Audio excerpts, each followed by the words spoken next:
ప్రజాపాలన farm house పాలన అంటే farm house పాలన కావాలని కోరుకుంటుంటే అది మ్యానిపులేషన్. ఎవరు పబ్లిక్ ఎవరైనా ఫామ్ హౌస్ పాలన కావాలని కోరుకుంటారా? ఎందుకు సార్ అంటే హైదరాబాద్ లో ఒక 1 year లోనే బాగా విరక్తి వచ్చిన వాళ్ళు ఉండకపోవచ్చు. మీకు అంత కాన్ఫిడెన్స్ ఏంటి? ఏం కలిగింది? ఏం నష్టం జరిగింది మీకు? డెమోక్రటిక్ గా మీరు ప్రజాస్వామికంగా వ్యవహరిస్తలేరా? ఏ ప్రభుత్వం ఉన్నా మీ నోటి బుద్ధ మీదే. కొత్త స్వేచ్ఛ. తెలంగాణ ప్రజలు స్వేచ్ఛగా బతుకుతురా నియంత్రిత కింద బతుకుతురా? మీరు చెప్పండి. నేను అడుగుతాను, స్వేచ్ఛ ఉందా లేదు? ఇలా గతంలాగా నియంత్రించే విధంగా స్వేచ్ఛ హక్కును చెప్పుకునే పరిస్థితి లేదు, అట్లేం లేదు కదా. So issues government is government. దానికి సంబంధించి ప్రజలు ఎవరు కూడా పబ్లిక్ డెమోక్రటిక్ పరిపాలన కావాలనుకుంటారు తప్ప ఏదో ఫామ్ హౌస్ పాలన కావాలని కోరుకుంటారు అంటే అది దానికి సంబంధించినట్టు చర్చ వస్తుంది. అంటే ఆ ఓటింగ్ కరెక్ట్ గా జరగలేదు. సోషల్ మీడియా కమాండ్ లేదు, నాకు తెలియదు, ఓటింగ్ కూడా తెలియదు. సార్ రీసెంట్ గా ఒక సెన్సేషనల్ ఇష్యూ అల్లు అర్జున్ కి సంబంధించి థియేటర్ ఇష్యూలో కేసు పెట్టారు. అంటే మీరు మంత్రి సార్, మీరు హైదరాబాద్ అల్లు అర్జున్ అయితే జైలుకి వెళ్ళి వచ్చాడు కదా. మొన్న కిషన్ రెడ్డి గారు ఒక ప్రోగ్రామ్ కి వెళ్ళినప్పుడు ఇద్దరు అగ్ని ప్రమాదానికి సంబంధించి చనిపోయారు. కిషన్ రెడ్డి పైన కేసు ఎందుకు పెట్టలేదు అని చాలా మంది కామన్ పబ్లిక్ అడుగుతూ ఉన్నారు. అల్లు అర్జున్ గారి పైన కేసు అక్కడ పర్మిషన్ లేకుండా పోయినందుకు పెట్టామన్నారు కదా. కిషన్ రెడ్డి గారి ప్రోగ్రామ్కి వెళ్ళిన 2 వ్యక్తులు అక్కడ చనిపోయారు, ఎందుకు కేసు పెట్టలేదు అని ప్రశ్నిస్తూ ఉన్నారు. కేసు బరాబర్ పెట్టాలి. పెడతారా? పెట్టాలంటున్నా నేను అడుగుతాను, తెలుసుకుంటాను కూడా. రియల్ యార్ ప్రజలు అడిగేది తప్పేమన్నా మీరేమంటారు? మా అభిప్రాయం కాదు సార్, ప్రజలు అభిప్రాయం అడుగుతున్నాం. ఒక సిటిజన్ ఆఫ్ తెలంగాణ అందరూ చట్టానికి ఒకరే అతీతం కాదు అన్నారు కాబట్టి నేను కూడా అంటాను, ఆ మాట ప్రకారం అంటున్నా. ఇద్దరు చనిపోవడానికి ఆ కార్యక్రమం నిర్వాహకు కొన్ని విషయాలు కనుక వస్తే సరే, ఆ మాట వచ్చినప్పుడు కిషన్ రెడ్డి గారు ప్రోగ్రామ్ మన మినిస్ట్రీ ఈవెంట్, ఈ ప్రతి ప్రాణం ఉంటుందా పోతుందా అని మినిస్ట్రీ చూసుకునే పరిస్థితి కూడా ఉండదు. సేమ్ అయిన విషయం కూడా అదే కావచ్చు. మళ్ళీ మీరు మళ్ళీ ఇది అన్నప్పుడు అది కూడా అట్లే అంటే జనరల్గా ఒక పెద్ద మీటింగ్ అవుతుంది, అక్కడ ఏదో ప్రమాదం యాక్సిడెంట్ అవుతుంది, లేదా నిన్న 30 మంది చనిపోయారు, ఉత్తరప్రదేశ్ ముఖ్యమంత్రి జైలు పోవాల్సిందేనా? సో ఇవన్నీ మనం డిస్కషన్ కేసు బై కేసు జరగాల్సిందే తప్ప స్పెసిఫిక్గా నిన్న ప్రమాదం జరిగింది.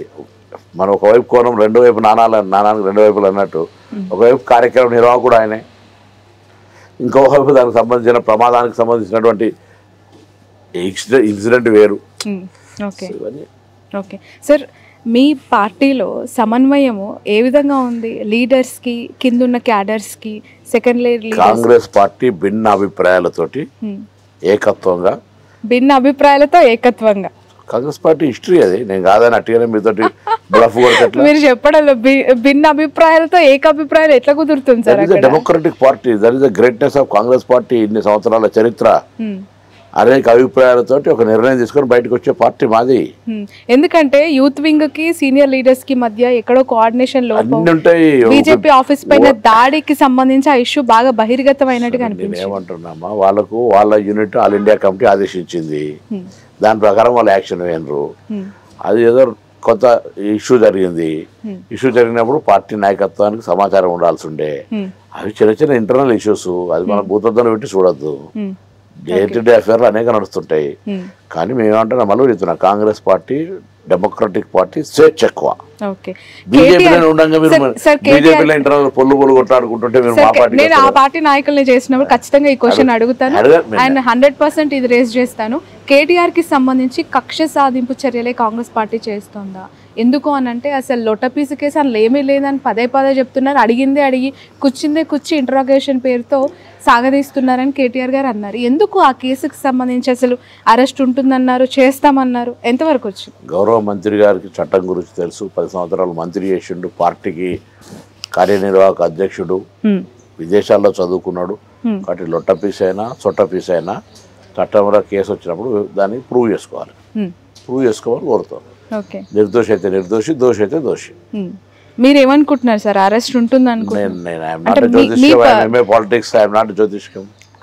జ్యోతిష్యం కాదు అంటే ఈ కేసును చూస్తున్నారు కదా, తప్పు జరిగింది అంత కీన్ అబ్జర్వ్ చేస్తాను. నేను అట్లా అబ్జర్వ్, నాకు పనిలోడు తోటి కొన్ని అవకతవకలు జరిగాయని అనిపించిందా? డెఫినెట్లీ జరగకపోతే డబ్బును ప్రభుత్వ సొమ్మైనా మనం ప్రయర్ విధానం తీసుకొని పంపకపోతే తప్పే అనేది ఏసీబీ కేసు పెట్టింది. ఏసీబీ నేను చెప్తే కేసు పెడుతుందా? అట్లా ఓకే. చూద్దాం, కేసు నడువంగా మనం లీగల్ జ్యుడిషియల్ మనం అపోజిషన్ లో ఉన్నప్పుడు జైల్లో పెడతాం, కేసులు పెడతామని చెప్పిన కాంగ్రెస్ పార్టీ అధికారంలో నాకు అంతేనా?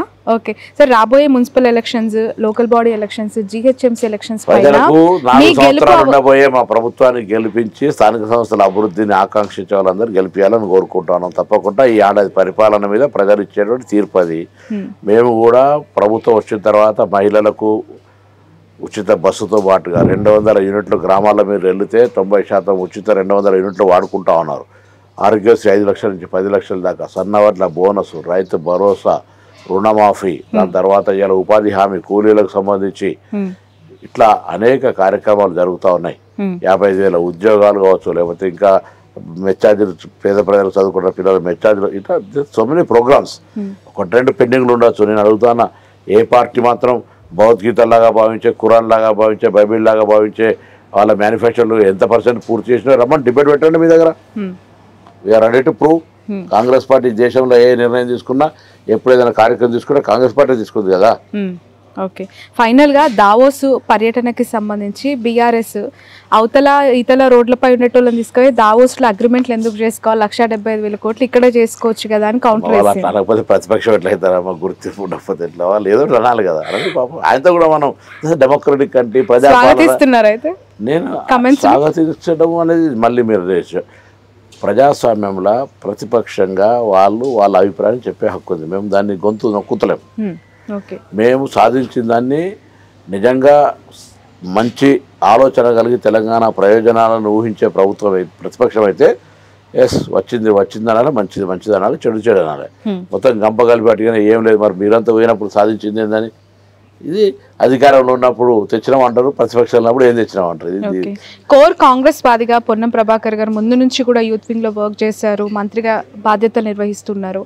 రాహుల్ గాంధీ గారి ప్రయాణం అంటే ఇన్ ఫ్యూచర్ చాలా రాష్ట్రాల్లో దెబ్బ పడింది మొన్న ఎలక్షన్స్ లో, ఎలా ఉండబోతుంది, ఎప్పుడు ఎన్నికలు వచ్చినప్పుడు మొన్న ఆల్రెడీ వచ్చాయి, వస్తారు భవిష్యత్తులో మీరు చూస్తుండండి. నెక్స్ట్ ఇంకో 15 years వరకు ఆ ఛాన్స్ లేదని బీజేపీ అంటోంది. అంత భవిష్యత్తు జీవితం మీద అంత గట్టిగా నమ్మేటట్టు ఎవరు రమ్మనండి. అందుకు మొన్న రిజల్ట్సే నిదర్శనం అని కూడా వాళ్ళు చెప్తూ. అవును, మొన్న 400 సీట్లు అంటే 240 సీట్లు వచ్చినాయి. బుద్ధి చెప్పి కొట్టి చెంప కొడితే కూడా మళ్ళీ ఇంకా. సార్ పదే బీఆర్ఎస్ కావచ్చు, బీజేపీ నాయకులు కావచ్చు, బీఆర్ఎస్ నాయకులు కావచ్చు, ఇది ఫైనల్ క్వశ్చన్ సార్, స్ట్రైట్గా అడుగుతున్నాను.